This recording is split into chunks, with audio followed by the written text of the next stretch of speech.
እስኪ ትንሽ ወደ ኋላ እንመለስ፣ ወደ 19ኛው ክፍለ ዘመን መጨረሻ።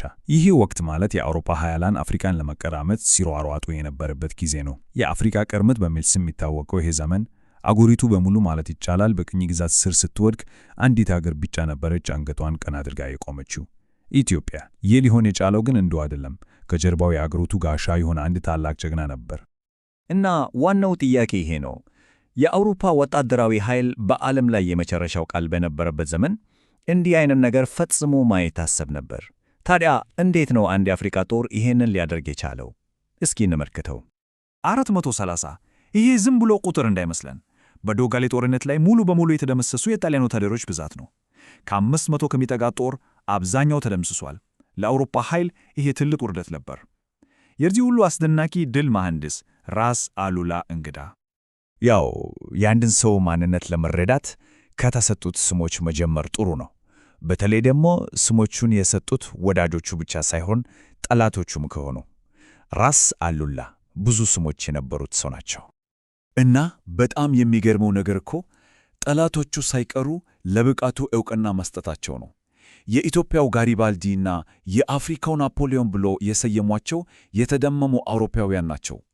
የገዛ ሕዝባቸው ደግሞ የአፍሪካው አንበሳ እና ከሁሉም በላይ ደግሞ የኢትዮጵያ ጋሻ እያለ ያከብራቸዋል። ሌላው ቀርቶ አባ ነጋ የሚለው የፈረስ ስማቸው እንኳን የራሱ የሆነ ትርጉምና ክብር ነበረው። እነዚህ ስሞች ባዶ ውዳሴ ያልነበሩ፣ የእርሳቸውን ቆራረጥናና ወታደራዊ ጥበብ የሚመሰክሩ ነበሩ። ግን አሉላ ለውጭ ወራሪዎች ብቻ ስጋት አልነበሩም። በሀገር ውስጥም አላቸው ቦታ እጅግ በጣም ትልቅ ነበር። የታሪክ ምሁሩ ሐጋይ ኤርሊክ እንዳሉት ራስ አሉላ ከአፄ ቴዎድሮስ ሞት በኋላ ኢትዮጵያ ካፈራቻቸው ታላላቅ መሪዎች አንዱ ናቸው። ይሄ ምን ያህል በኢትዮጵያ ታሪክ ውስጥ ቁልፍ ሰው እንደነበሩ በግልጽ ያሳያል። ታዲያ ይሄ ሁሉ ክብር፣ ይሄ ሁሉ ዝና ከየት መጣ? የዚህን ሰው ማንነት ለመረዳት ወደ መነሻው መመለስ አለብን። ታሪካቸው በጣም አስደናቂ ጉዞ ነው። አያችሁ፣ ይህ ጀግና ከንጉሣዊ ቤተሰብ አይደለም የወጣው።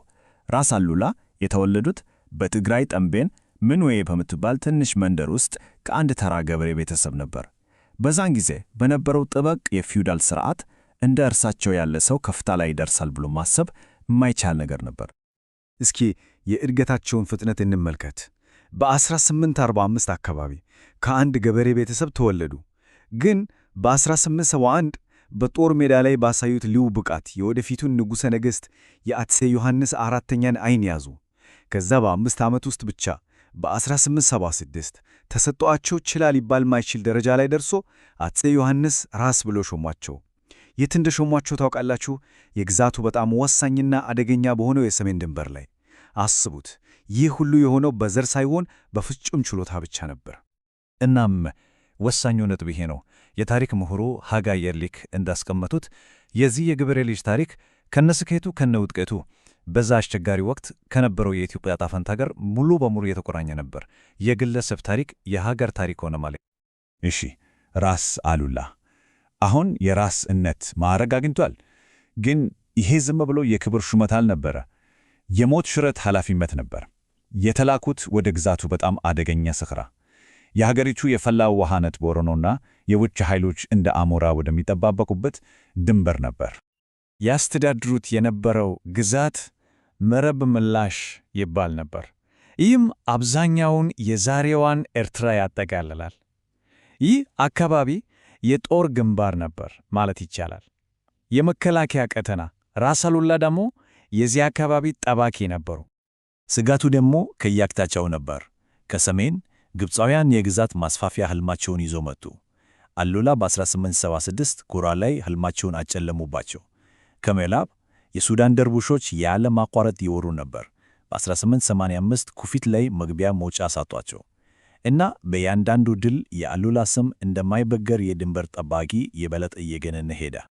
ግን ከነዚህ ሁሉ የከፋ አዲስ ስጋት ከባህር ማዶ የመጣ ነበር። አዲስ የቅኝ ግዛት ምኞት የነበረው የአውሮፓ ኃይል ኢጣሊያ።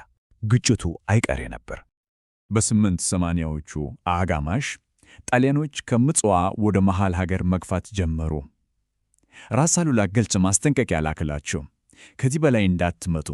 እነርሱ ግን እንደ አንድ የአካባቢ መሪ ቆጥረው ይችላሏቸው። የገዳይ ስህተታቸው ነበር። እና የአሉላ የጦር ጥበብ የሚገለጠው እዚህ ጋር ነው። መጀመሪያ ማስጠንቀቂያ ላኩ፣ አልሰሙም። ከዛ ወጥመዱን አዘጋጁ። 500 የጣሊያን ወታደሮች ወደ መሃል አገር ሲገፉ አሉላ ወደ ጠበበው የዶጋሊ ሸለቆ እንዲገቡ ፈቀዱላቸው። እነርሱ ግን አላወቁም። 7,000 የኢትዮጵያ ተዋጊዎች በዙሪያቸው ባሉ ኮረበቶች ላይ ተደብቀው ይጠብቋቸው ነበር።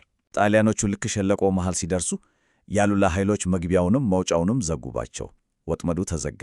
ከየአቅጣጫው በተከፈተባቸው ተኩስ መውጫ አጥተው ሙሉ በሙሉ ተደመሰሱ። የዚህ ድል ትርጉም ግን ከጦር ሜዳው አልፎ ይሄዳል። ዜናው አውሮፓን እንደ መብረቅ መታት። በኢጣሊያ ውስጥ ብሔራዊ ቀውስ ተፈጥሮ መንግሥት ሊወድቅ ደርሶ ነበር። አስቡት፣ አንድ የአፍሪካ ጦር ዘመናዊ የአውሮፓ ጦርን ማሸነፍ ብቻ ሳይሆን አጥፍቶታል።